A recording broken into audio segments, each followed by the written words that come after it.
رجب اسلامی کیلنڈر کے حرمت والے مہینوں میں سے ایک ہے، جسے رجب المرجب بھی کہتے ہیں۔ رسول اللہ صلی اللہ علیہ وسلم نے فرمایا، اس بات کا اظہار کرنا کہ اللہ سبحانہ وتعالی ہر عیب، ہر نقص سے پاک ہے۔ دوسرے لفظوں میں یہ اس کی تعریف ہے، یعنی اللہ تعالیٰ کی تعریف بیان کی جائے۔ اور پھر یہ بھی یاد رکھیے کہ یہ تسبیح جو ہے یہ صرف دل میں نہ ہو بلکہ زبان کے ساتھ بھی ہو، اور صرف اتنا ہی نہ ہو کہ انسان کے ہاں میرے دل میں تو اللہ سبحانہ تعالیٰ کی پاکی کا خیال آتا ہے اور اللہ پاک ہے، نہیں، بلکہ اس کے ساتھ ساتھ انسان رب کا نام لے کر اس کی تسبیح کرے، سبحان اللہ کہے۔ اللہ تعالیٰ کا جو ذاتی نام ہے وہ کیا ہے؟ اللہ، اللہ سبحانہ تعالیٰ۔ اسی لیے سورۃ الواقعہ میں آتا ہے فَسَبِّحْ بِاسْمِ رَبِّكَ الْعَظِيمِ، آپ تسبیح بیان کیجیے اپنے رب عظیم کے نام کے ساتھ، یعنی سبحان اللہ کہیے یا سبحان الملک القدوس، یعنی اللہ تعالیٰ کا کوئی اور نام بھی لے کر اس کے ساتھ سبحانہ کا لفظ کیا جا سکتا ہے، کیونکہ انسان جب اپنی زبان سے اللہ سبحانہ تعالیٰ کا نام لیتا ہے تو پھر اس وقت جو اس کی کیفیت ہوتی ہے وہ کچھ اور ہی ہوتی ہے، یعنی زبان کا بھی ایک رزق ہے اور زبان کی بھی ایک خوشی ہے، اور وہ ہے اللہ کے ذکر میں۔ ویسے تو زمین و آسمان کی ہر چیز اللہ تعالیٰ کا ذکر کر رہی ہے۔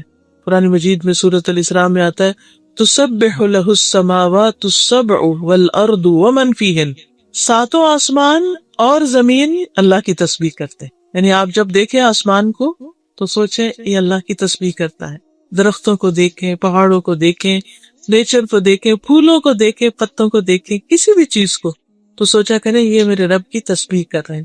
ستاروں کو دیکھیں، سیاروں کو دیکھیں، اور پھر فرمایا وَإِن مِّن شَيْءٍ إِلَّا يُسَبِّحُ بِحَمْدِهِ، کوئی چیز ایسی نہیں جو اس کی تسبیح نہ کر رہی ہو، اس کی حمد کے ساتھ تعریف بھی کرتی ہے ساتھ۔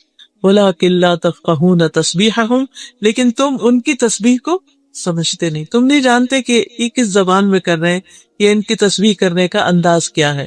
إِنَّهُ كَانَ حَلِيمًا غَفُورًا۔ پھر اسی طرح آپ دیکھیے کہ اللہ سبحانہ تعالیٰ کی تسبیح جو ہے وہ تمام مخلوق کے رزق کی کنجی بھی ہے۔ حدیث میں آتا ہے اللہ کے نبی نوح علیہ السلام کی وفات کا وقت جب آیا تو انہوں نے اپنے بیٹے سے کہا کہ بیٹا میں تمہیں ایک وصیت کر رہا ہوں، اور وہ وصیت کیا تھی کہ سبحان اللہ و بحمدہ کا ورد کرتے رہنا۔ یہ ہر چیز کی نماز ہے اور اس کے ذریعے مخلوق کو رزق ملتا ہے، یعنی یہ رزق کی کنجی بھی ہے ساری مخلوق کی۔ تو جب ساری مخلوق کے رزق کی کنجی ہے تو ظاہر انسان بھی اس میں شامل لے جاتے ہیں۔ اب یہ جو سبحان اللہ و بحمدہ ہے، یعنی مختصر سا ذکر ہے، اس کو خاص طور پر صبح اور شام پڑھنا جو ہے 100 بار تمام گناہوں کی معافی کا ذریعہ بنتا ہے۔ اور سورۃ النور میں آتا ہے کہ کل قد علم صلاتہ و تسبیحہ، ہر مخلوق جو ہے اس کو اپنی نماز اور تسبیح کا علم ہے کہ اسے نماز کیسے ادا کرنی ہے اور تسبیح کیسے کرنی ہے، تو یہ ان کی تسبیح ہے سبحان اللہ و بحمدہ۔ پھر ہم دیکھتے ہیں کہ فرشتے بھی تسبیح کرتے ہیں۔ جب آدم علیہ السلام کے پیدا ہونے کا ذکر ہوا تو انہوں نے کیا کہا وَنَحْنُ نُسَبِّحُ بِحَمْدِكَ وَنُقَدِّسُ لَكَ۔ تو جب رسول اللہ صلی اللہ علیہ وسلم سے سوال کیا گیا کہ کون سا کلام افضل ہے تو آپ نے فرمایا جو اللہ تعالیٰ نے اپنے فرشتوں اور اپنے بندوں کے لیے چنا، اور وہ ہے سبحان اللہ و بحمدہ۔ اسی طرح وہ فرشتے جو عرش اٹھائے ہوئے ہیں وہ بھی اللہ کی تسبیح کرتے ہیں، الذین یحملون العرش ومن حولہ، یعنی کچھ فرشتے تو عرش اٹھائے ہوئے اور کچھ فرشتے عرش کے ارد گرد طواف کرتے ہیں، تو وہ بھی کیا کرتے ہیں یسبحون بحمد ربہم، اپنے رب کی حمد کے ساتھ اس کی تسبیح کرتے ہیں۔ قیامت کے دن بھی ایسے ہی ہوگا، وَتَرَى الْمَلَائِكَةَ حَافِّينَ مِنْ حَوْلِ الْعَرْشِ يُسَبِّحُونَ بِحَمْدِ رَبِّهِمْ، آپ دیکھیں گے کہ فرشتے عرش کے گرد حلقہ باندھے ہوئے یعنی پورا سرکل کیے ہوئے ہوں گے اور اس کے ساتھ ساتھ تسبیح پڑھ رہے ہوں گے۔ سوچیے کیا منظر ہوگا اور کیا جلال ہوگا اور کیا رب کی عظمت کا احساس ہوگا اس وقت انسان کو کہ جب اتنی بڑی بڑی مخلوق جو ہے وہ اللہ کی تسبیح کر رہی ہوگی۔ اور یہ اللہ تعالیٰ کا پسندیدہ کلام ہے، اور ہم دیکھتے ہیں کہ نماز کے شروع میں بھی ہم کہتے ہیں سبحانک اللہم و بحمدک وتبارک اسمک وتعالی جدک۔ پھر اسی طرح ہم نماز کے اندر بھی تسبیح کرتے ہیں۔ رسول اللہ صلی اللہ علیہ وسلم نے فرمایا تم لوگ اللہ کی عظمت کا جو ذکر کرتے ہو، یعنی تسبیح، تحلیل لا الہ الا اللہ اور تحمید یعنی الحمدللہ، جسے ہم ان سب کو ایک جملے میں اکٹھا کر لیتے ہیں نا، سبحان اللہ والحمدللہ ولا الہ الا اللہ واللہ اکبر. فرمائے کہ تمہاری یہ کلمات عرش کے گرد چکر لگاتے ہیں. یعنی جب بندہ ان کلمات سے ذکر کرتا ہے تو یہ کلمات اوپر اٹھتے ہیں. قرآن مجید میں اس کا ذکر آتا کہ والکلم الطیب یرفعہ، پاکیزہ کلمات جو ہے انسان کے اعمال کو بھی اوپر لے جاتے ہیں، اور انسان جو ہے وہ اللہ کا ذکر بھی کرتا ہے اور وہ بھی اوپر جاتا ہے. فرمایا ان کلمات کی ایسی بنبناہٹ ہوتی ہے جیسے شہد کی مکھیوں کی بنبناہٹ. وہ کلمات اپنے ذکر کرنے والے، یعنی وہ آوازیں جو ہوتی ہیں، پھر وہ جیسے قرآن میں آتا ہے نا فَاذْكُرُونِي اذکرکم، کہ جب ہم ذکر کرتے ہیں تو ہمارا ذکر اوپر اٹھتا ہے، اور جب وہ اوپر اٹھتا ہے تو پھر اللہ سبحانہ وتعالی ہمیں یاد کرتے ہیں. فرمایا کیا تم میں سے کوئی نہیں چاہتا کہ اس کے لیے کوئی ایسا ہو یا ہمیشہ اس کی یاد دلائی جاتی رہے؟ یعنی تم یہ نہیں چاہتے کہ تمہاری یاد ہر وقت دلائی جاتی رہے، یعنی اللہ کے ہاں تمہارا ذکر ہوتا رہے. تو وہ اسی صورت میں ہو سکتا ہے جب انسان ہر وقت تسبیح پڑھتا رہے. یہ کام کاج کے دوران اٹھتے بیٹھتے چلتے پھرتے کچھ مشکل نہیں، جیسے حدیث میں آتا کلمتان حبیبتان الی الرحمن خفیفتان علی اللسان ثقیلتان فی المیزان سبحان اللہ وبحمدہ سبحان اللہ العظیم. یہ پورا بھی پڑھ سکتے ہیں، اس کا آدھا بھی پڑھ سکتے ہیں کہ دو کلمے جو اللہ کے یہاں بڑے ہی محبوب ہیں، میزان میں بہت بھاری ہے، زبان پہ بہت ہلکے ہیں، اور وہ سبحان اللہ وبحمدہ سبحان اللہ العظیم. پھر اسی طرح یہ کلمات جو یہ تسبیح، یہ پریشانی اور خوف کو بھی دور کرنے والی. نبی صلی اللہ علیہ وسلم نے فرمایا جو شخص رات سے خوف کھائے، یعنی رات کا اندھیرا اس کو ڈرائے. بعض لوگ اکیلے رہتے ہیں، جو رات ہوتی ہے، جیسے موسم آتا ہے سن لائٹ کم ہو جاتی، دن بہت چھوٹے ہوتے ہیں، تو عجیب طرح کا ڈپریشن بعض لوگوں کو ہونے لگتا ہے، یہ گھبراہٹ ہونے لگتی. فرمائے کہ جو رات سے خوف کھائے کہ وہ اسے پریشان کرے گی، یا مال خرچ کرنے سے بخل کرے، یا دشمن سے مقابلہ کرنے سے ڈرے، تو وہ اس قول کی کثرت کر دے سبحان اللہ وبحمدہ سبحان اللہ وبحمدہ، یعنی پڑھتا رہے، کیونکہ یہ اللہ کے نزدیک سونے کا پہاڑ اللہ کے راستے میں خرچ کرنے سے زیادہ محبوب ہے. اتنی ہم میں سے کس کے پاس سکت کہ وہ ایک پہاڑ اللہ کے راستے میں سونے کا صدقہ کرے؟ تو جب انسان اتنا نہیں کر سکتا تو پھر یہ تسبیح کرتا رہے تو یہ اس کے برابر ہوگی. پھر ہر روز انسان کے جسم پر صدقہ واجب ہوتا ہے. حدیث میں آتا ہے کہ ہر روز انسان جب صبح کرتا ہے تو اس کے 360 جوڑوں پر صدقہ واجب ہوتا ہے، اور ہر روز جان کے یہ صدقہ دینا ہوتا ہے انسان. تو لوگوں کا کہ ہمارے پاس تو اتنا مال نہیں کہ ہم اتنا صدقہ کر سکیں، تو اس پر آپ نے فرمایا کہ سبحان اللہ کہنا جو ہے یہ بھی صدقہ ہے، الحمدللہ کہنا بھی صدقہ ہے، لا الہ الا اللہ کہنا بھی صدقہ ہے، اللہ اکبر کہنا بھی صدقہ ہے، نیکی کا حکم دینا بھی صدقہ ہے، برائی سے روکنا بھی صدقہ ہے. تو یہ ساری چیزیں کیا ہیں؟ صدقہ بھی شمار ہوتی. پھر اسی طرح یہ کہ انسان کو نیکیاں ملتی ہیں، گناہ مٹتے ہیں، اور خاص طور پر یہ سبحان اللہ وبحمدہ دن میں اگر 100 بار انسان پڑھتا ہے تو اس کے گناہ معاف کر دیے جاتے ہیں، خواہ وہ سمندر کی جھاگ برابر ہی کیوں نہ ہو. پھر اسی طرح الحمدللہ کہنا میزان کو بھر دیتا ہے، اور سبحان اللہ الحمدللہ ملا کر کہا جائے زمین آسمان کے درمیان کی فضا بھر جاتی ہے. پھر اسی طرح صبح کے وقت خاص طور پر سبحان اللہ وبحمدہ عدد خلقہ ورضا نفسہ وزنۃ عرشہ ومداد کلماتہ، یہ اگر انسان 3 دفعہ پڑھتا ہے تو یہ بہت سے کلمات پر اور بہت سارے ذکر کے اوپر بھاری ہے.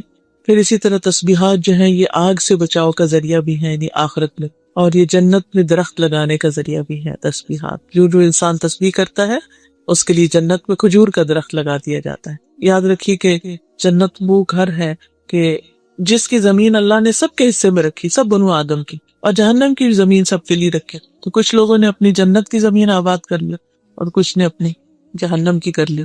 تو جیسے میں نے عرض کیا کہ جنت کے 100 درجے ہیں، اور پھر وہاں بھی انسان کے اعمال کے مطابق کی ڈیکوریشن اور اس کی خوبصورتی اور اس کا حسن اور اس کے درجوں کی بلندی ہوگی. تو اس لیے انسان کو حریص ہونا چاہیے کہ اپنی زبان کو اللہ کے ذکر سے تر رکھے. اور پھر خاص طور پر اللہ تعالیٰ نے حکم بھی دیا ہے، اور خصوصاً صبح و شام کے اوقات میں، دن میں اگر بہت کام کاج ہو یا ایسی آپ کی مصروفیت ہو کہ جس میں آپ ٹریک نہیں رکھ سکتے، لیکن صبح اور شام میں ضرور انسان وقت نکالے، تھوڑی دیر بیٹھ کر اللہ کا ذکر کرے. اگر بیٹھا نہ جائے تو کام کاج کرتے ہوئے بھی کیا جا سکتا ہے، خاص طور پر جب سورج طلوع ہو رہا ہو. پھر اسی طرح نماز کے آغاز میں، رکوع اور سجدے میں آپ صلی اللہ علیہ وسلم نے سبحان ربی الاعلیٰ اسی آیت کے بعد بتایا تھا کہ سجدے میں یہ شامل کر لیا جائے. اور آپ دیکھیے کہ جب ہم سجدہ کرتے ہیں نا تو بالکل عاجزی کی ہماری کیفیت ہوتی ہے نا، کہ بالکل اللہ کے حضور جھکے ہوئے ہوتے ہیں، اور اس وقت ہم زبان سے کیا نکال رہے ہوتے ہیں؟ پاک ہے میرا رب جو بڑا ہی اعلیٰ ہے، میں تو بہت چھوٹی چیز ہوں، میں تو حقیر بندہ ہوں، اور اعلیٰ اور بلند اور بزرگ تو میرا رب ہی ہے۔ پھر نماز کے بعد ہم تسبیح کرتے ہیں 33 بار سبحان اللہ، پھر 33 بار الحمدللہ۔ اگر 33 بار ناممکن ہو تو پھر کم از کم 10 بار انسان کر لے۔ پھر اسی طرح سوتے ہوئے کرنا پسندیدہ ہے۔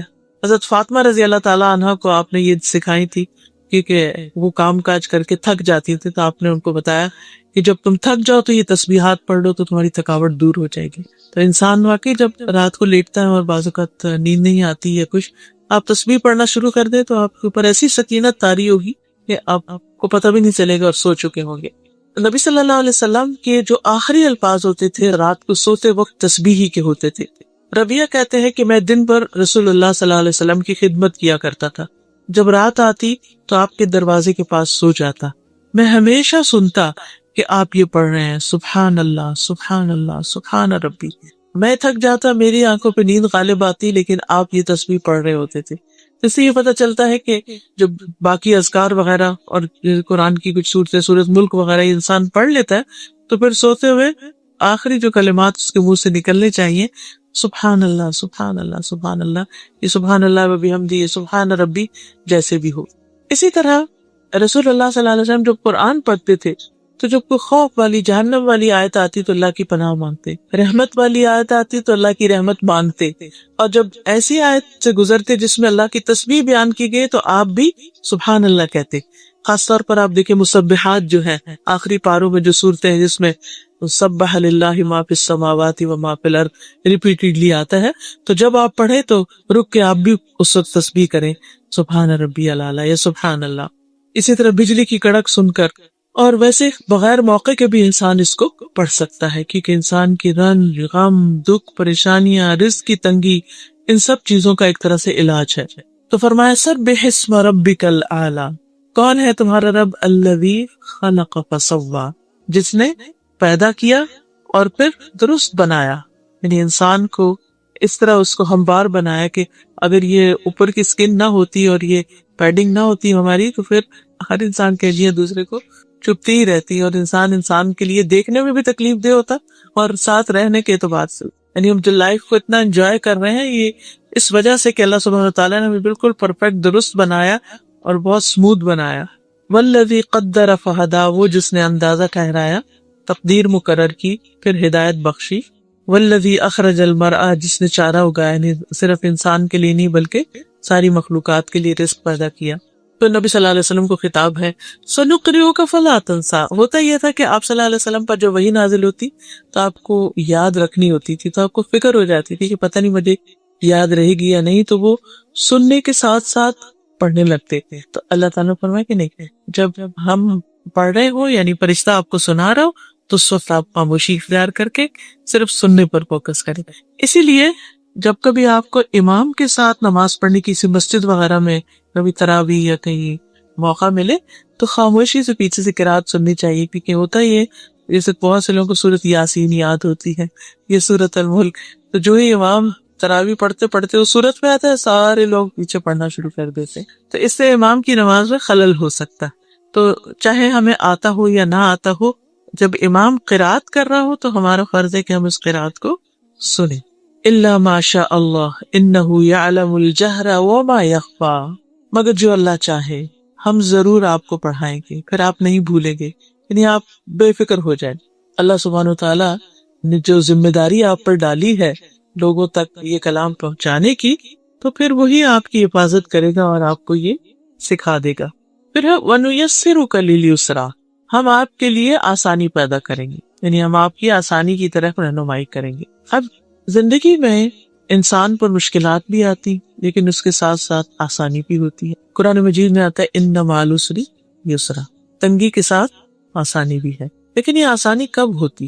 مشکلات میں آسانیاں کب ہوتی؟ غم جھیلنا آسان کب ہوتے ہیں؟ تکلیفیں برداشت کرنا آسان کب ہوتا ہے؟ وہ اس وقت ہوتا ہے جب انسان کے اندر کچھ کوالٹیز ہوتے، کچھ چیزیں اختیار کرتا ہے۔ نمبر 1 تقوی، سورۃ الطلاق میں اللہ تعالیٰ فرماتے ہیں وَمَن يَتَّقِ اللَّهَ يَجْعَل لَّهُ مِنْ أَمْرِهِ يُسْرًا، جو شخص اللہ سے ڈرے گا تو اللہ تعالیٰ اس کے کام میں آسانی پیدا کرتے ہیں۔ سورۃ اللیل میں آتا ہے فَأَمَّا مَنْ أَعْطَى وَاتَّقَى وَصَدَّقَ بِالْحُسْنَى فَسَنُيَسِّرُهُ لِلْيُسْرَى، تو جس نے مال خرچ کیا، دیا اور تقوی اختیار کیا اور نیکی کی باتوں کی، بھلائی کی باتوں کی تصدیق کی تو ہم اسے آسان راستے پر چلنے کی سہولت دیں گے، یعنی اس کے لیے ہم آسانیاں پیدا کر دیں۔ اسی طرح جو شخص کسی دوسرے کے لیے آسانی پیدا کرتا ہے اللہ تعالیٰ اس کے لیے آسانیاں کر دیتے۔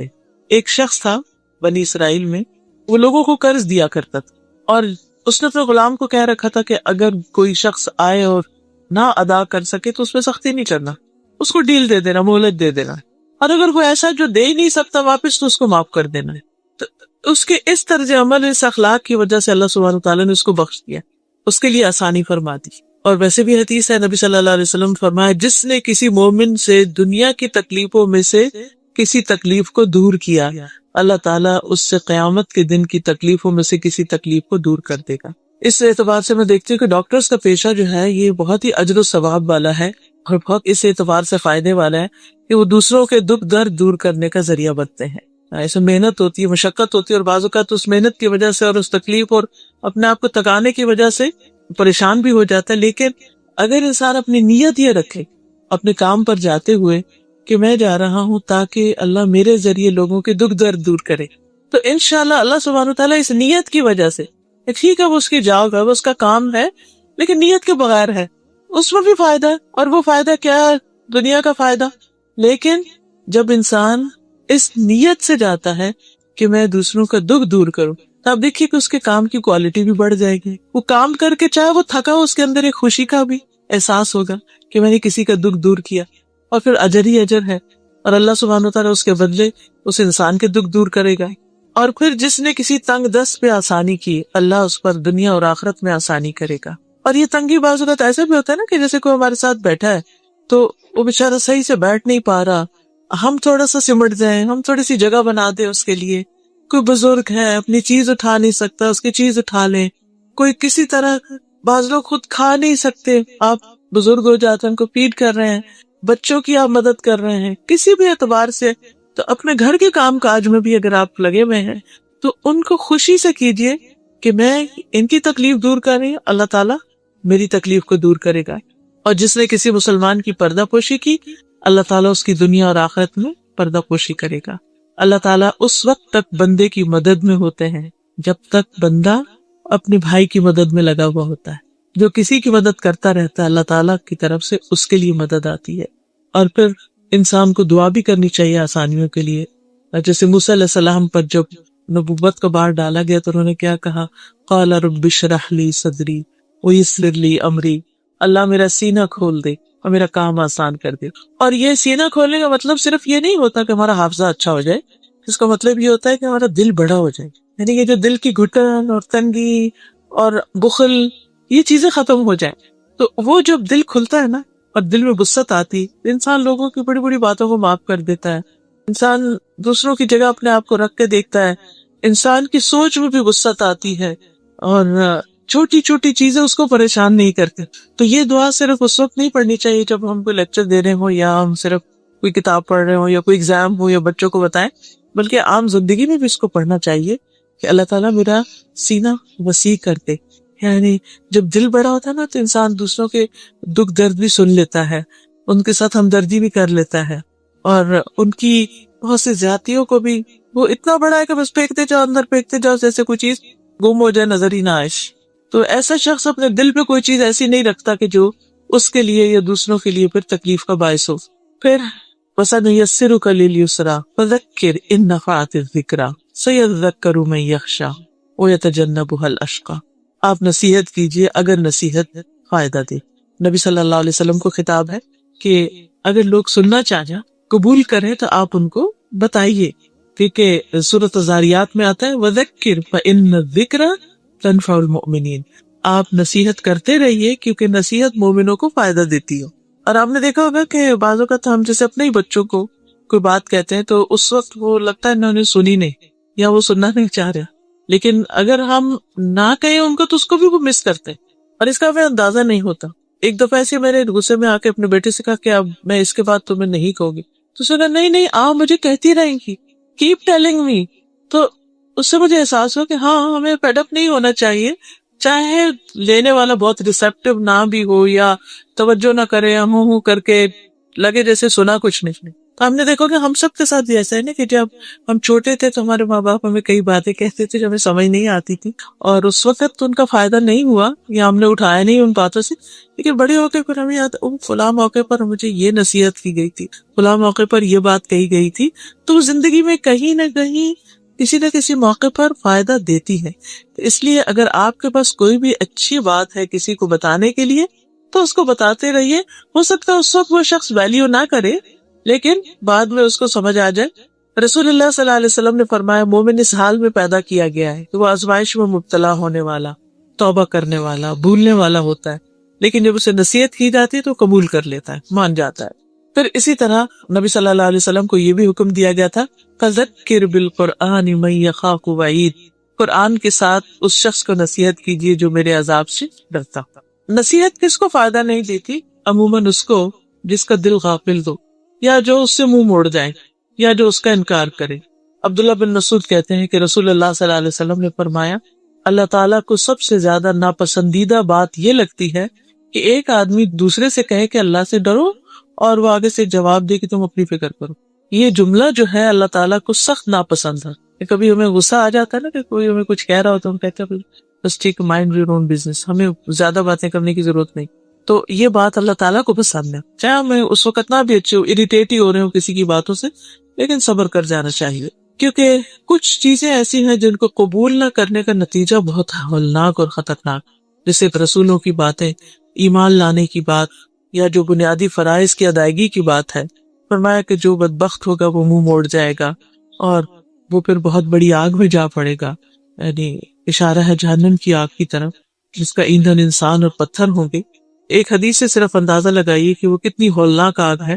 نبی صلی اللہ علیہ وسلم نے فرمایا کہ اگر اس مسجد میں 1,00,000 یا زیادہ افراد بیٹھے ہوئے ہوں اور ان میں ایک جہنمی آدمی ہو اور وہ سانس لے لے اور اس کی سانس سب تک پہنچے تو اس سانس کے اثر سے مسجد لوگوں سمیت جل جائے. صرف سانس اتنا گرم ہوگا جہنم میں جانے والے کا. اللہ تعالیٰ ہم سب کو محفوظ رکھے، بچا کے رکھے کہ جو صرف سانس سب لوگوں کو جلا کے رکھ دے گا. اور پھر آپ دیکھیے کہ وہ آگ اوپر بھی اور نیچے بھی اور آگے بھی اور پیچھے بھی اور دائیں بھی اور بائیں بھی، ہر طرف. اور جب وہ ہلکی ہونے لگے گی تو اس کو اور زیادہ بھڑکا دیا جائے. کلما خبت زدناہم سعیرا.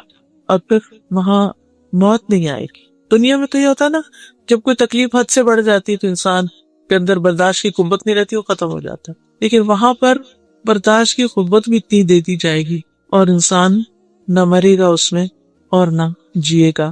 کھال پہ کھال بدلی جائے گی تاکہ لوگ عذاب کا مزہ چکھتے رہیں. اللہ تعالیٰ ہم سب کو اس سے محفوظ رکھے. اس سے بچنے کے طریقے کیا ہیں اب سورت کے آخر میں وہ بتائے گئے. فرمایا قد افلح من تزکا وذکر اسم ربہ وصلی. یقیناً کامیاب ہو گیا وہ جس نے تزکیہ کیا، جس نے پاکیزگی اختیار کی، وذکر اسم ربہ اور اپنے رب کا نام ذکر کیا، وصلی پھر نماز پڑھی. تو 3 کام بتائے گئے. نمبر 1 تزکیہ، نمبر 2 ذکر اور نمبر 3 نماز. یہ 3 چیزیں ہمیں اپنی زندگی میں لازم پکڑ لینی چاہیے اللہ کے ہاں کامیاب ہونے کے لیے. سب سے پہلی چیز جو ہے وہ تزکیہ.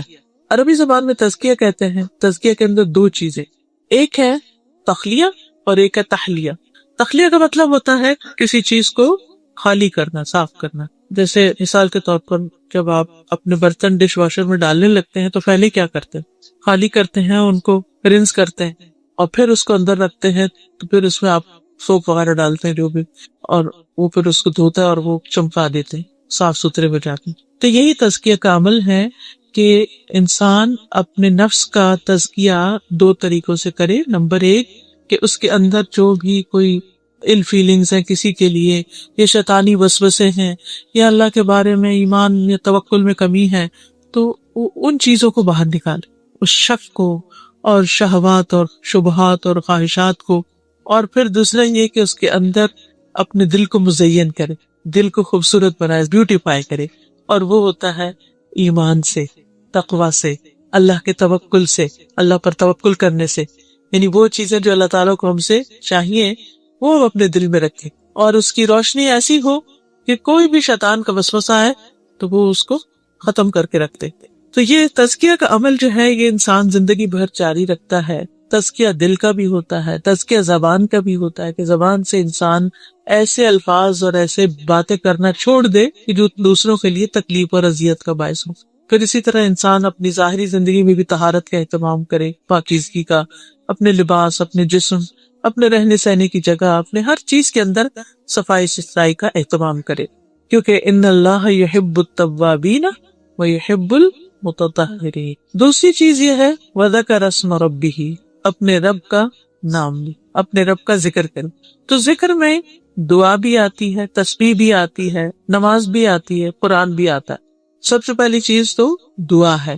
چھوٹی چھوٹی چیز جو ہے اس میں انسان اللہ سبحانہ وتعالیٰ کی طرف رجوع کرے اور اللہ کی طرف راغب ہو اور اس سے دعا کرے کہ یا اللہ تو میرا تزکیہ کر دے، تو مجھے پاک کر دے، تو مجھے اپنے محبوب بندوں میں شامل کر لے. پھر اسی طرح اس میں ذکر اور تزکیہ دونوں میں پھر کیا آتا ہے کہ انسان جو عمل بھی کرے چھپا کے کرے، یعنی ریاکاری سے بچے. امام غزالی کی کتاب احیاء علوم الدین میں وہ فضیل بن ایاز کا ایک کوٹیشن لکھتے ہیں کہ جدید دور کی ریاکاری، یا دیکھیے کہ وہ 1000 سال پہلے کی بات ہے.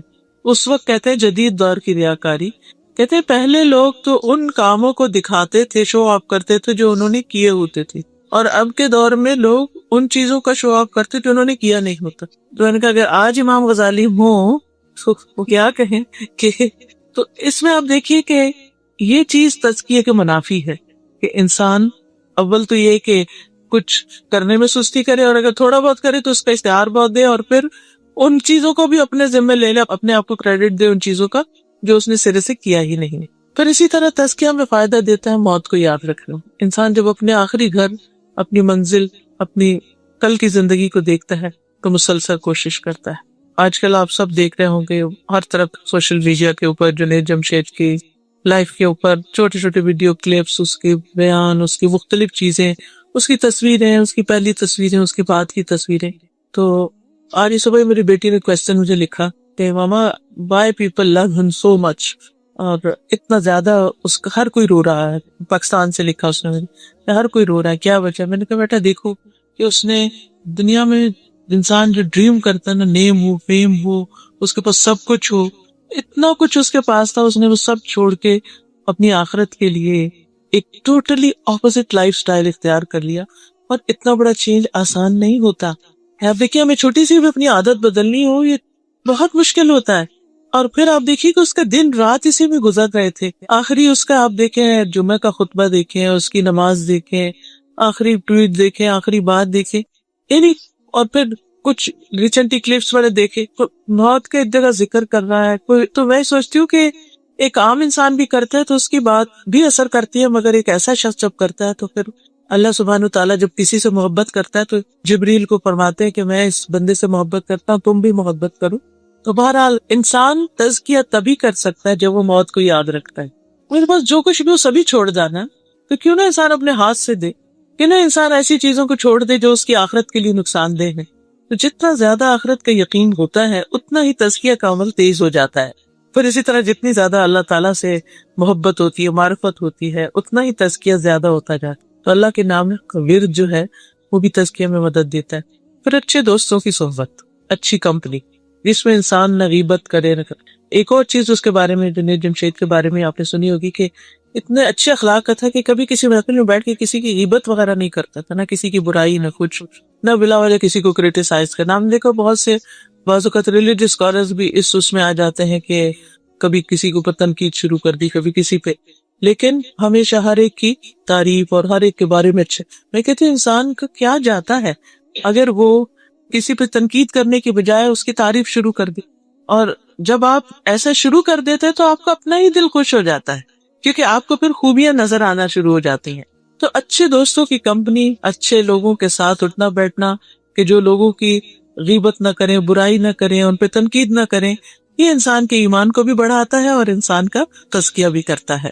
پھر اسی طرح انسان اپنے دوست کے دین پر ہوتا ہے، انسان اپنے دوست کے دین پر ہوتا ہے، تو ہر شخص کو یہ دیکھنا چاہیے کہ اس کی دوستی کن لوگوں سے ہے، وہ اس کو کس طرف لے کر جا رہے ہیں۔ اور نیک صالح ساتھی جو ہے اس کی مثال کستوری والے کی طرح ہے جو مسک بیچتا ہے، اگر وہ تمہیں نہ بھی دے تو اس کی خوشبو تو تمہیں ضروری ملے گی۔ پھر اسی طرح قرآن سے گہرا تعلق، یہ بھی انسان کا تزکیہ کرتا ہے، کیونکہ قرآن انسان کے لیے شفا بھی ہے اور اس کے لیے پاکیزگی کا ذریعہ بھی ہے۔ پھر شعور کے ساتھ نماز پڑھنا، نمازوں میں اللہ کو یاد کرنا، اللہ کا ذکر کرنا، اور ذکر اسم ربہ فصلی، تو دعا، تسبیح، نماز، قرآن کی تلاوت، یہ سب کیا ہیں؟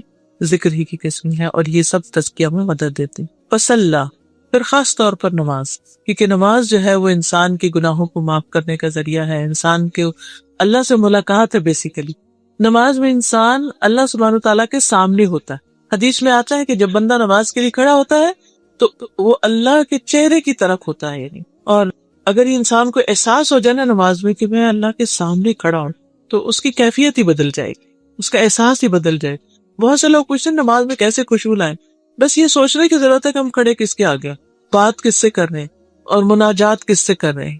بل تؤثرون الحیات الدنیا والآخرۃ خیر وابقی، بلکہ تم دنیا کی زندگی کو ترجیح دیتے ہو، یعنی یہ تین کام کرنا چھوڑ کر صرف دنیا کے ہو جاتے ہو۔ والآخرۃ خیر وابقی، حالانکہ آخرت بہتر ہے اور باقی رہنے والی ہے۔ جو قرآن مجید میں آتا ہے نا، انما هذه الحیات الدنیا متاع وان الآخرۃ ہی دار القرار، یہ دنیا کی زندگی تو معمولی فائدے کے سوا کچھ نہیں، اور یقیناً آخرت وہی رہنے کا گھر ہے، زندگی وہاں شروع ہوگی اور وہ ہمیشہ ہمیشہ کی زندگی ہے۔ اور آخرت کے مقابلے میں دنیا تو ایسے، جیسے نبی صلی اللہ علیہ وسلم نے پانی میں انگلی ڈال کے فرمایا کہ جتنا اس انگلی کو پانی لگا بس یہ دنیا ہے، اور باقی تو سب کچھ آخرت ہی۔ فما متاع الحیات الدنیا فی الآخرۃ الا قلیل، یہ دنیا کا سامان آخرت میں بہت چھوٹا ہو جائے گا، کچھ بھی نہیں۔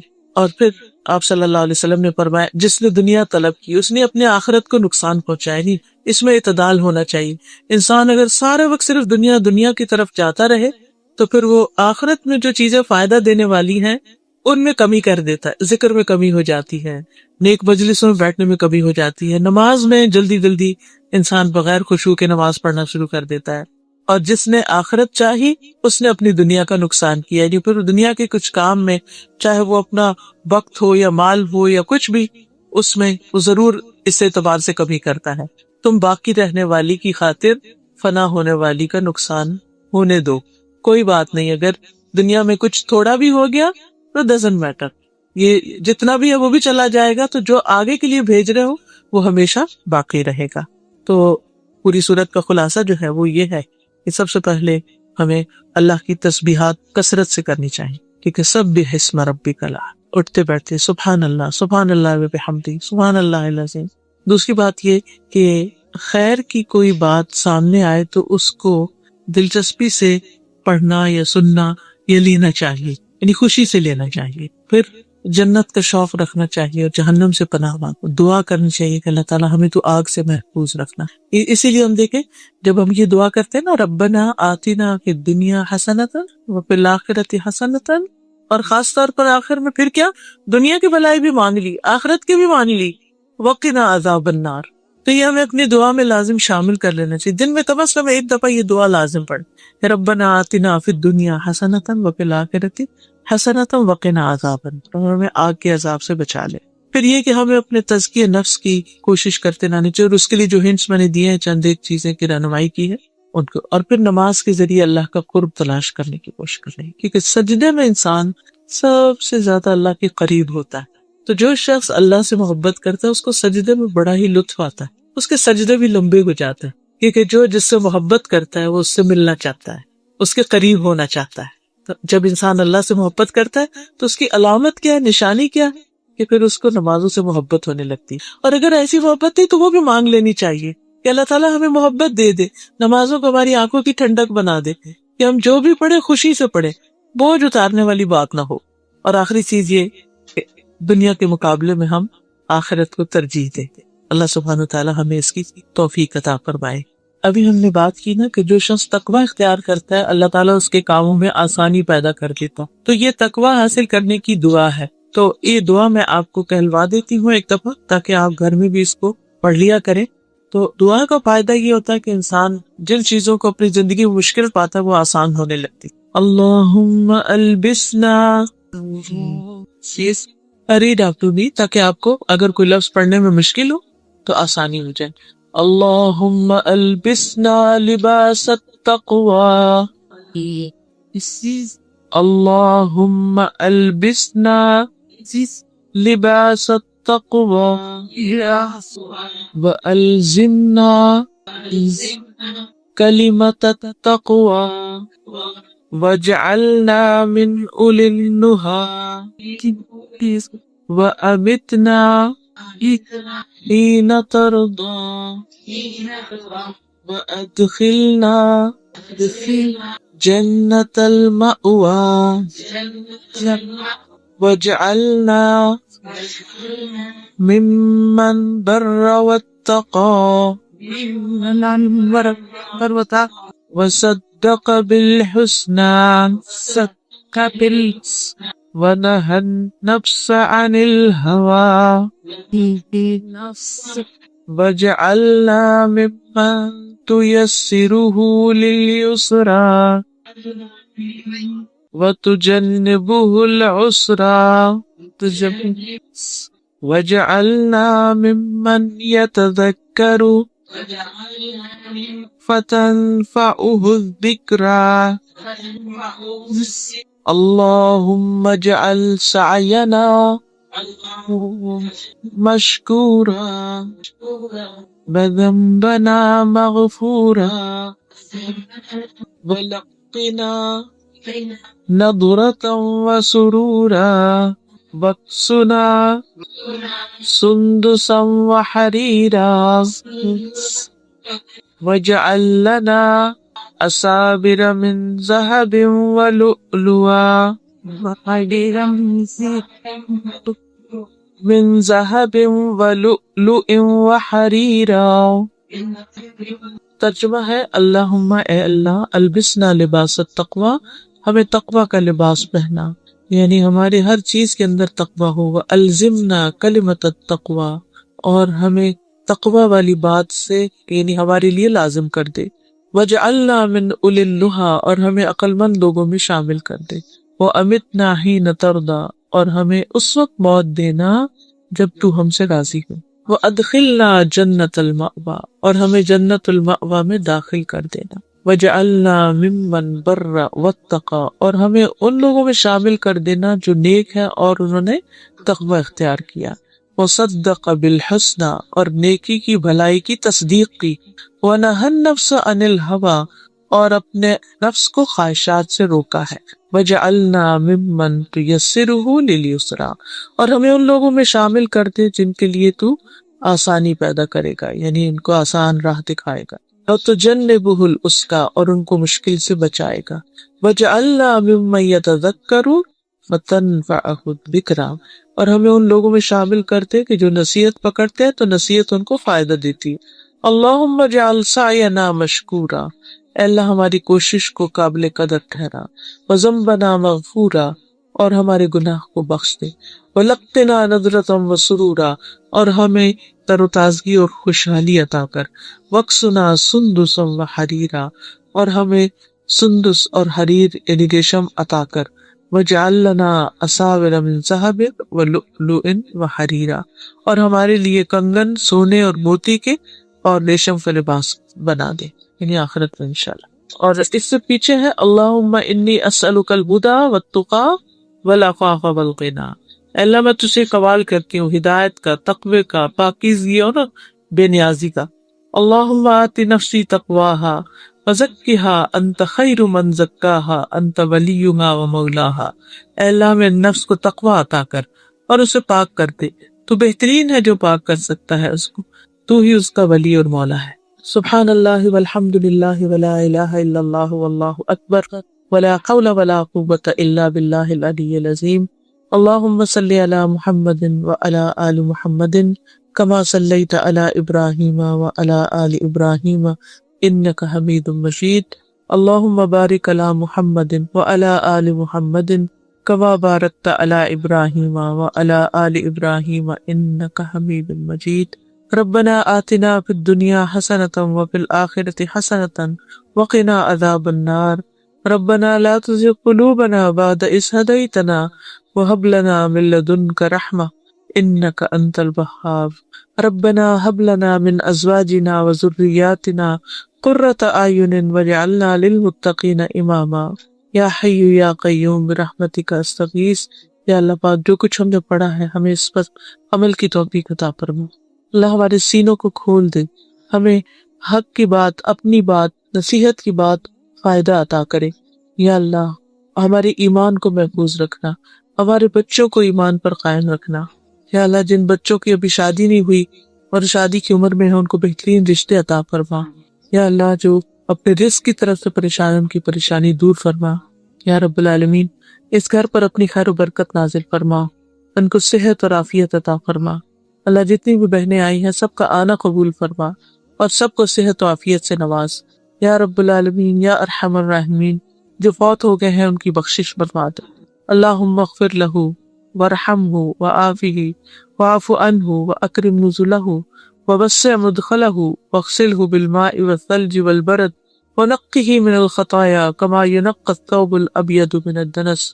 امام وہب بن منبہ سے پوچھا گیا کہ کیا لا الہ الا اللہ جنت کی کنجی نہیں؟ انہوں نے فرمایا کیوں نہیں ہے، مگر کنجی میں دندانے ہوتے ہیں، اگر تم دانت والی کنجی لاؤ گے تو اس سے جنت کا دروازہ کھلے گا ورنہ نہیں. یعنی مطلب یہ تھا کہ شرائط پوری کرو گے تب یہ کلمہ فائدہ دے گا. تو اس سے یہ پتہ چلتا ہے کہ کلمہ توحید کی شرائط پہچاننا واجب ہے، تبھی انسان کو فائدہ ہوگا.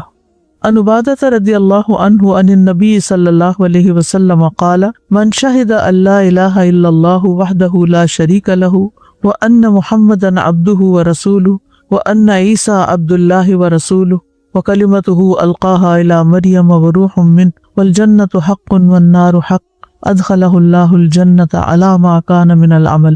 عبادہ رضی اللہ عنہ کہتے ہیں کہ نبی صلی اللہ علیہ وسلم سے بیان کرتے ہیں کہ آپ نے فرمایا جس نے یہ گواہی دی کہ اللہ کے سوا کوئی معبود برحق نہیں، وہ یکتا یعنی ایک ہے، اس کا کوئی شریک نہیں، اور محمد صلی اللہ علیہ وسلم اللہ کے بندے اور اس کے رسول ہیں، اور حضرت عیسیٰ بھی اللہ کے بندے ہیں اور اس کے رسول ہیں. نیز وہ اللہ کا ایسا کلمہ ہے جسے مریم علیہ السلام تک پہنچایا اور اس کی طرف سے روح ہے. جنت بھی حق ہے اور دوزخ بھی حق ہے، تو اس نے جو بھی عمل کیا ہوگا اللہ تعالیٰ اسے جنت میں داخل کرے گا. تو اس حدیث سے پتہ چلتا ہے کہ جو شخص گواہی دیتا ہے کہ اللہ کے سوا کوئی معبود برحق نہیں، یعنی جو اس بات کی گواہی دیتا ہے، تو گواہی کس بنیاد پر دی جاتی ہے؟ یعنی جو میں شرائط والی بات کر رہی ہوں تو اس میں اب آپ خود غور کریں کہ میں کہتی ہوں اشہد، میں گواہی دیتی ہوں، کس بات کی گواہی دیتی ہوں؟ کہ اللہ کے سوا کوئی الہ نہیں. پھر اس گواہی میں کچھ چیزیں آئیں گی نا. مثلا آپ یہ کہیں کہ میں گواہی دیتی ہوں کہ باہر کا دروازہ بند ہے، تو کس بنیاد پہ آپ گواہی دے رہی ہیں؟ آپ نے دیکھا آپ نے علم کی بنیاد پر. اور پھر یہ کہ جب وہ علم حاصل ہوتا ہے تو پھر کیا حاصل ہو جاتا ہے؟ یقین. صحیح اوتھینٹک نالج ہو تو پھر یقین ہوتا ہے انسان کو. and so on. آگے انشاءاللہ ڈیٹیلز ہم ان کی پڑھیں گے. تو اس کے لیے لا الہ الا اللہ کا معنی جاننا پھر ضروری ہے. گواہی دینے کے لیے کہ آپ کس بات کی گواہی دے رہے ہیں آپ کو پتہ ہونا چاہیے کہ لا الہ الا اللہ کا مطلب کیا ہے. اور قرآن مجید میں بھی آتا ہے فَعَلَمْ أَنَّهُ لَا إِلَهَ إِلَّا اللَّهُ، سورۃ محمد پہ آتا ہے. بس آپ جان لیجئے، معلوم کر لیجئے کہ اللہ کے سوا کوئی معبود برحق نہیں.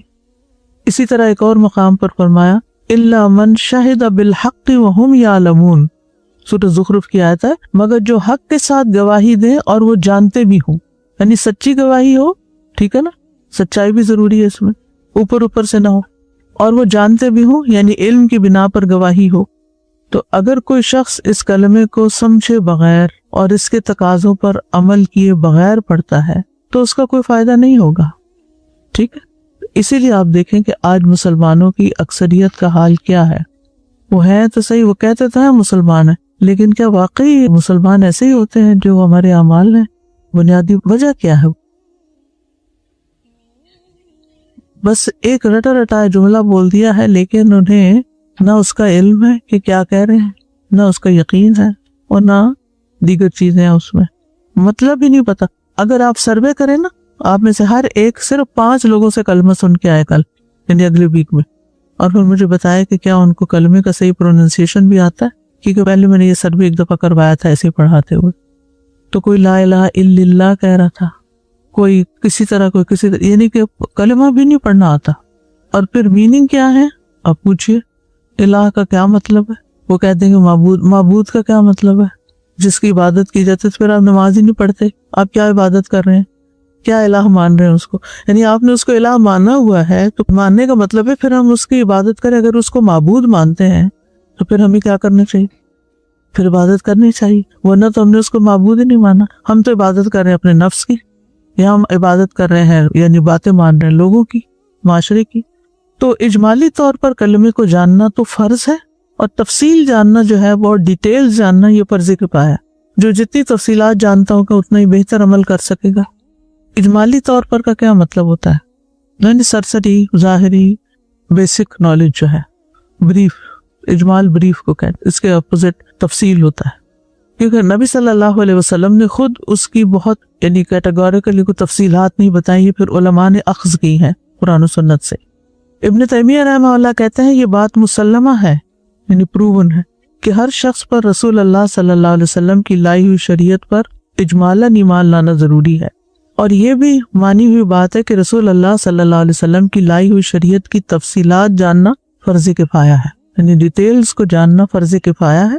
اور یہ دونوں چیزیں رسول اللہ صلی اللہ علیہ وسلم کی تبلیغ کا حصہ ہیں، تدبر قرآن میں شامل ہیں، یہ کتاب و حکمت کا علم بھی ہیں، یہ ذکر کا تحفظ بھی ہیں، اور خیر کی دعوت بھی ہے۔ اسی طرح یہ دونوں چیزیں امر بالمعروف اور نہی عن المنکر بھی ہیں، اور رب العالمین کی دعوت کی سبیل بھی ہے۔ اسی کو قرآن کریم نے مجادلہ بطری کے احسن قرار دیا ہے، اور یہ اس کے علاوہ بھی دیگر اہل ایمان پر تمام واجبات کفایہ ہیں۔ پھر اسی طرح یہ کہ یہ شرائط حفظ ہونا ضروری نہیں کہ ہر ایک کے دماغ میں ہر وقت حاضر ہو، تو اگر ایسا نہیں ہو تو پھر ایمان ناقص نہیں ہوگا، ایمان درست ہوگا اگر آپ وہ عملی طور پر کر رہے ہیں، یعنی اگر آپ عمل پیرا ہیں ان شرائط پر، تو اگر آپ کے ذہن میں ہر وقت حاضر نہ بھی ہو تو کوئی بات نہیں۔ اور شرائط مکمل کرنے کا مطلب یہ نہیں کہ انسان محض لا الہ الا اللہ کہہ دے، بلکہ انسان ان کے تقاضوں پر عمل کرے اور کوئی ایسا کام نہ کرے جو توحید کے منافی ہو۔ اور شرائط جاننے کا مطلب یہ نہیں کہ ان کو رٹا لگا لیا جائے، ٹھیک ہے؟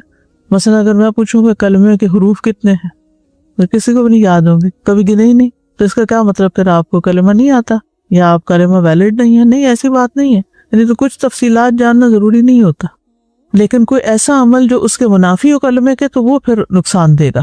یعنی کلمہ توحید کو عملاً ثابت کرنا ہے، اپنی زندگی میں پروو کرنا ہے، اور تفصیلات کا اگر ہر وقت علم نہیں بھی اور ہر ایک کو علم نہیں بھی تو کوئی بات نہیں، لیکن اس کا یہ مطلب نہیں کہ کسی کو بھی معلوم نہ ہو، سبھی کی چھٹی ہو جائے کہ ضروری نہیں تو خیر ہے، کوئی بات نہیں۔ فرض کفایہ کا کیا مطلب ہوتا ہے؟ چند لوگ بھی کر لیں تو باقیوں کا فرض ادا ہو جاتا ہے۔ تو آپ کیا چاہیں گے کہ صرف ایک عام مسلمان کی اچھے سے زندگی بسر کریں، یا پھر ان لوگوں میں شامل ہو جائیں جو فرض کفایہ ادا کر رہے ہیں؟ اب مثلا جنازہ پڑھنا کیا ہے؟ فرض کفایہ، سب کو پتہ نا۔ اعتکاف کیسی عبادت ہے؟ کفایہ، سنت ہے، چند لوگ بھی کر لیں تو سب کے لیے کافی ہو جائے گی، ساری بستی کو اعتکاف کرنے کی ضرورت۔ اسی طرح اگر چند لوگ جنازہ پڑھ لیتے ہیں تو باقیوں کی طرف سے بھی فرض ادا ہو جائے گا، یہ مطلب ہے، یعنی ان کا فرض ادا کرنا باقیوں کی طرف سے کافی ہو جائے گا، ہر ایک کے لیے ضروری نہیں ہے، ٹھیک ہے؟ اسی طرح اس کی تعلیم دینا، ان ساری تفصیلات کی تعلیم دینا بھی ہر ایک پر فرض نہیں ہے، لیکن جو لوگ کریں گے وہ بہت بڑا اجر پائیں گے کہ انہوں نے اپنا فرض بھی پورا کیا اور دوسروں کی طرف سے بھی نمائندگی کر دی۔ اور دراصل یہ علم آگے پہنچانا اور دوسروں کو سکھانا جو ہے، یہ تبلیغ کا پہلا حصہ ہے، سب سے پہلے اسی کی تبلیغ ہونی چاہیے۔ فرض عین جو ہوتا ہے نا، اس میں ہر شخص کی صلاحیت کو بھی دیکھا جاتا ہے، اس کی ضرورت کو بھی دیکھا جاتا ہے، اس کی عقل سمجھ کو بھی دیکھا جاتا ہے۔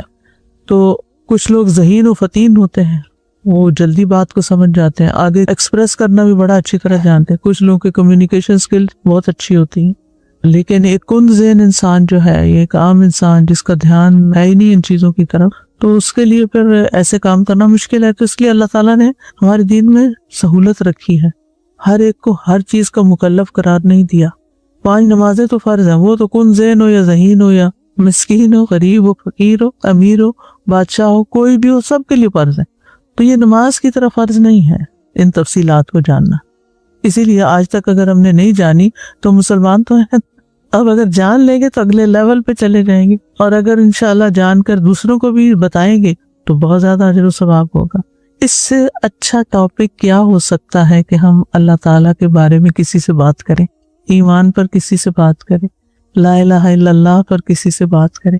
اگر اس کا پڑھنے والا جنت میں داخل ہو سکتا ہے تو جو اس کی دعوت دے، جو اس کو سکھائے، جو لوگوں کے ساتھ اس پر بات کرے، اس کا درجہ کیا ہوگا. تو یہ ہمارا شوق، ہمارا جذبہ، ہمارا پیشن ہونا چاہیے کہ ہم ان باتوں کو دوسروں تک پہنچائیں. اور اگر ساری دنیا تک نہیں بھی پہنچا سکتے تو ایٹ لیسٹ اپنے بچوں کو تو مسلمان چھوڑ کے جائیں اپنے پیچھے. اور وہ اسی صورت میں ہو سکتا ہے کہ جب وہ علم اور یقین کے ساتھ مسلمان ہوں. تو بہرحال کلمہ توحید کی 9 شرائط ہیں، جس میں سب سے پہلی علم ہے جو اگنورنس کو نگیٹ کرے، علم جو جہالت کے منافی ہو، جہالت کا اپوزٹ. اللہ تعالیٰ کا ارشاد ہے فَعْلَمْ أَنَّهُ لَا إِلَهَ إِلَّا اللَّهُ، پس آپ جان لیجئے کہ اللہ کے سوا کوئی معبود برحق نہیں. رسول اللہ صلی اللہ علیہ وسلم نے فرمایا من مات وهو يعلم أنه لا إله إلا الله دخل الجنہ، جو شخص اس حال میں فوت ہوا کہ وہ جانتا تھا کہ اللہ کے سوا کوئی معبود برحق نہیں تو وہ جنت میں داخل ہوگا. جو جانتا تھا، ٹھیک ہے نا. تو یہ جاننا ضروری ہے کہ اللہ ایک ہی ہے.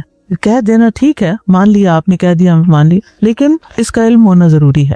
تو اس سے پتہ چلتا ہے کہ اس کلمے کی شہادت کے بعد اسے کن کن باتوں کی نفی کرنی ہوگی، کن باتوں کو تسلیم کرنا ہوگا. تو سب سے پہلی شرط یہ ہے کہ لا الہ الا اللہ کا ترجمہ آتا ہو، اس کا معنی معلوم ہو، اور یہ پتہ ہو کہ اس کلمے کو پڑھنے سے کن کن باتوں کو ماننا پڑے گا اور کن کن باتوں کا انکار کرنا پڑے گا. نبی صلی اللہ علیہ وسلم کو حکم دیا گیا فَعْلَمْ أَنَّهُ لَا إِلَهَ إِلَّا اللَّهُ، آپ جان لیجئے، علم حاصل کیجئے کہ اللہ کے سوا کوئی الہ نہیں.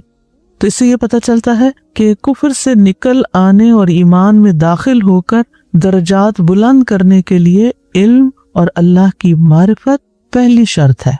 ٹھیک، اسلام میں داخل ہونے کے لیے اور پھر درجات بلند کرنے کے لیے. کیوں؟ والذین اوتوا العلم درجات، جس کا علم جتنا ہوگا اس کا درجہ اتنا ہی بلند ہوگا. ہم دنیا میں بہت سی چیزیں سیکھتے ہیں. اگر ہمیں کوئی اچھی جاب کی آفر ہو رہی ہے اور اس کے لیے شرط ہو کہ فلاں سرٹیفیکیشن چاہیے، تو ہم کیا کریں گے؟ فیس پے کریں گے، تکلیف اٹھائیں گے، وقت نکالیں گے، نیندیں قربان کریں گے، کیونکہ شرط ہے اس مقام تک پہنچنے کے لیے یہ علم. یعنی اتنا علم ہوگا تو آپ یہ کام کر سکتے ہیں اور آپ کی سیلری اتنی ہوگی پھر. اور اگر آپ کا علم اس سے زیادہ فلاں ایک اور سرٹیفکیٹ بھی ہو جائے تو آپ کا گریڈ اس سے بھی ہائر ہو جائے گا. تو بالکل اسی طرح جب آپ دین کا علم حاصل کرتے ہیں، قرآن کا علم حاصل کرتے ہیں، اور جتنی ڈیپتھ میں جاتے ہیں اور جتنے اچھے طریقے سے، کیونکہ اس کی بھی کئی قسمیں ہیں نا، تجوید کا علم ہے، اس میں معنی کا علم ہے، الفاظ کے اندر وضاحتوں کا، پھر گرامر اس کی، پھر یعنی بہت ساری چیزیں، اس کا تدبر. تو جس لیول پر آپ ہوں گے پھر اس کا حفظ بھی. تو اب اگر آپ اس کے سٹیپس بنا لیں 1 2 3 4 5، تو کوئی پہلے ہی سٹیپ پر ہے کہ اس کو عربی پڑھنی نہیں آ رہی، وہ اس سے نکل گیا، تو ترجمہ نہیں آ رہا تو ترجمے سے نکل گیا، تو معنی نہیں پتا، یعنی اصل مراد کیا ہے آیات کی، اور پھر سو آن. تو جو جتنا علم حاصل کرتا جائے گا اس کے درجات اتنے ہی بلند ہوتے جائیں گے.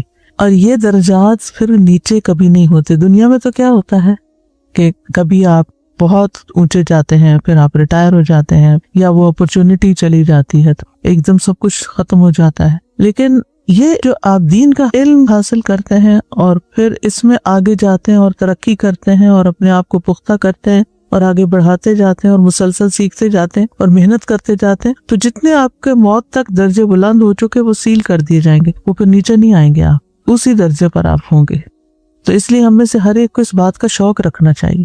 یہ نہیں سوچنا چاہیے کون سا فرض ہے مجھ پر، فرض کفایہ ہی تو ہے. وہ الوداع میں ہے نا کچھ لوگ جو یہ کام کر رہے ہیں تو بس وہ کر لے، وہ میں کیوں نہ ہوں. تو درجات کی بلندی کے لیے بھی اس کا علم ضروری ہے. ابن عباس رضی اللہ عنہ سے مروی ہے، ایک دن وہ رسول اللہ صلی اللہ علیہ وسلم کے پیچھے سوار تھے. رسول اللہ صلی اللہ علیہ وسلم نے ان سے فرمایا، اے لڑکے، بے شک میں تجھے چند کلمات سکھا رہا ہوں، اللہ کے احکام کی حفاظت کرو اللہ تمہاری حفاظت کرے گا. اللہ کے احکام کی حفاظت کرو، اللہ تمہاری حفاظت کرے گا. اللہ کے احکام کی حفاظت کرو، تم اسے اپنے سامنے پاؤ گے. جب مانگو اللہ سے مانگو، جب مدد چاہو اللہ سے چاہو. اور جان لو کہ اگر ساری دنیا مل کر بھی تمہیں نفع دینا چاہے تو نفع نہیں دے سکتی سوائے اس کے جو اللہ نے تمہارے لیے لکھ دیا ہے. اور اگر وہ سارے مل کر تمہیں نقصان پہنچانا چاہیں تو تمہیں نقصان نہیں دے سکتے سوائے اس کے جو اللہ نے تمہارے لیے لکھ دیا ہے. قلم اٹھا لیے گئے اور صحیفے خشک ہو گئے. اب اس حدیث سے کیا پتہ چلتا ہے؟ نبی صلی اللہ علیہ وسلم نے کیا فرمایا؟ جان لو، جان لو، تمہیں یہ بات پتہ ہونا چاہیے. اور یہ کلمے کا تقاضا ہے. لا الہ الا اللہ کا معنی جاننا ہے یہ کہ وہی سپریم پاور ہے، سب کچھ اسی کے ہاتھ میں ہے. جتنا جتنا ہم یہ جانتے جاتے ہیں اتنا ہمارا توکل بڑھتا ہے، یقین بڑھتا ہے، ایمان بڑھتا ہے، محبت بڑھتی ہے اللہ تعالیٰ سے، اس کی خشیت زیادہ ہوتی. اسی لیے فرمایا انما یخشی اللہ من عبادہ العلماء، کہ اللہ سے اس کے علم والے بندے ہی ڈرتے ہیں. تو جتنی اللہ تعالیٰ کی پہچان زیادہ ہوگی، معرفت زیادہ ہوگی، اتنے ہی درجات بلند ہوں گے. نبی اکرم صلی اللہ علیہ وسلم نے فرمایا ایک آدمی گناہ کرتا ہے، پھر کہتا ہے اے اللہ میرے لیے میرا گناہ معاف کر دے. اللہ تبارک و تعالیٰ فرماتا ہے کہ میرے بندے نے گناہ کا کام کیا ہے اور اسے علم ہے کہ اس کا کوئی رب بھی ہے جو گناہوں کو معاف کرتا ہے اور ان پر مواخذہ فرماتا ہے. میں نے اپنے بندے کو معاف کر دیا، اس کو علم ہے. تو یہ علم کی فضیلت ہے. یہاں کس کے بارے میں؟ یہ علم اللہ کے بارے میں. اس شرط کے بارے میں شیخ عبد الرحمن بن حسن کہتے ہیں کہ اہل سنت والجماعت کے علماء نے لا الہ الا اللہ کے معنی، اس کے منافی امور، منافی ہوتا ہے اس سے جو نگیٹ کرتا ہے، اور اس کو ثابت کرنے والے امور کا ذکر کیا ہے جن کا جاننا اللہ نے ضروری قرار دیا ہے. گواہی دیتے ہوئے اس بات کا علم ہونا چاہیے کہ کس چیز کی گواہی دی جا رہی ہے. ٹھیک ہے، یعنی جو شخص لا الہ الا اللہ کہہ رہا ہے اس پہ لازم ہو کہ وہ جانے کہ اس کا مطلب کیا ہے لا الہ الا اللہ کا. پھر صرف ایمان لانا کافی نہیں بلکہ اس کے ساتھ ساتھ طاغوت کا انکار کرنا بھی لازم ہے. پھر اسی طرح اللہ تعالیٰ کا فرمان ہے ھذا بلاغ للناس ولینذروا بہ ولیعلموا انما هو الہ واحد ولیذکر اولو الالباب. سورۃ ابراہیم کی آیت ہے. یہ قرآن تمام لوگوں کے لیے پیغام ہے اور تاکہ وہ اس کے ذریعے خبردار کیے جائیں اور تاکہ وہ جان لے کہ بے شک وہ ایک ہی الہ برحق ہے اور تاکہ عقل والے نصیحت پکڑیں. یعنی لوگوں کو تبلیغ کس بات کی کرنی ہے؟ انذار کس بات کا کرنا ہے؟ تاکہ جان لیں وَلِيَعْلَمُوا أَنَّمَا هُوَ إِلَٰهٌ وَاحِدٌ. یعنی اس کے بغیر دین کی تعلیم تبلیغ کا حق ادا ہی نہیں ہو سکتا جب تک ہم لوگوں کو توحید کی دعوت نہیں دیتے، ان کا عقیدہ درست نہیں کرتے، کیونکہ اعمال کی قبولیت کا انحصار ہی اس پر ہے. واضح؟ تو گویا صرف پڑھنا کافی نہیں، جاننا ضروری ہے. وَلِيَعْلَمُوا أَنَّمَا هُوَ إِلَٰهٌ وَاحِدٌ، وحدانیت کا علم حاصل کرنا ضروری ہے. اور لا الہ الا اللہ سے لا علمی سب سے بڑی جہالت، یعنی جس کو یہ نہیں پتا کہ اس کا خالق مالک معبود صرف ایک ہے، اس کا کوئی شریک نہیں، وہ سب سے بڑا جاہل ہے. یہ کائنات کا سب سے بڑا سچ ہے، ٹروتھ ہے، اور شرک سب سے بڑا ظلم ہے. اور یہ ہماری زندگی کا مقصد بھی ہے. ہماری زندگی کا مقصد ہے نا اللہ کی عبادت. تو عبادت کے لیے جس کی عبادت کی جا رہی ہے اس کو جاننا ضروری ہے. اور شرک جو ہے اگر لا علمی سے کر رہے ہیں تو اس پر بھی پکڑ ہے، کیونکہ آپ کے لیے جاننا ضروری تھا حق کو. اب جتنے بھی لوگ دنیا میں بت پرستی کر رہے ہیں، شرک کر رہے ہیں، اور ان کے سامنے کسی نے کبھی صحیح توحید کی دعوت رکھی نہیں، تو اس کا مطلب تھوڑی کہ وہ چھوٹ جائیں گے، کیونکہ اللہ نے فطرت کے اندر انسان کے رکھا ہے یہ توحید کا سبق، اور اس کے اندر ایک ارج رکھی ہے، ایک تڑپ رکھی ہے کہ وہ اس کو جانے. لیکن عام طور پر لوگ اس کے لیے کوشش نہیں کرتے. اور چیزیں اصل میں پہچانی بھی اپنے اپوزٹ سے جاتی ہیں نا، ازداد سے. روشنی جانی جاتی کس سے؟ اندھیرے سے. سفید سیاہ سے. تو توحید شرک سے. ٹھیک. تو کلمے کے تقاضوں پر عمل کیے بغیر پھر کوئی شخص صحیح مسلمان نہیں ہوتا. منافقین کا مسئلہ کیا تھا؟ کیا وہ یہی کہتے تھے نشہد انک رسول اللہ؟ اللہ تعالیٰ فرماتے ہیں واللہ یعلم انک لرسول واللہ یشہد ان المنافقین لکاذبون. اللہ گواہی دیتا کہ منافق جھوٹے ہیں. یہ دل سے نہیں کہہ رہے، یہ حقیقت میں نہیں مانتے، اندر سے نہیں مانتے. یعنی منافقین کے اقرار کے باوجود اللہ تعالیٰ نے ان کا قول رد کر دیا، ریجیکٹ کر دیا. تو ایمان تب ایمان کہلائے گا جب اللہ کی توحید کی گواہی کے ساتھ ساتھ شرک کی نفی بھی کی جائے گی. ٹھیک ہے. تو توحید کو جاننا، سمجھنا اپنے اوپر لازم کرنا یہ ضروری ہے. تو یہ پہلی شرط ہو گئی. کیا؟ توحید کے بارے میں علم حاصل کر. ونس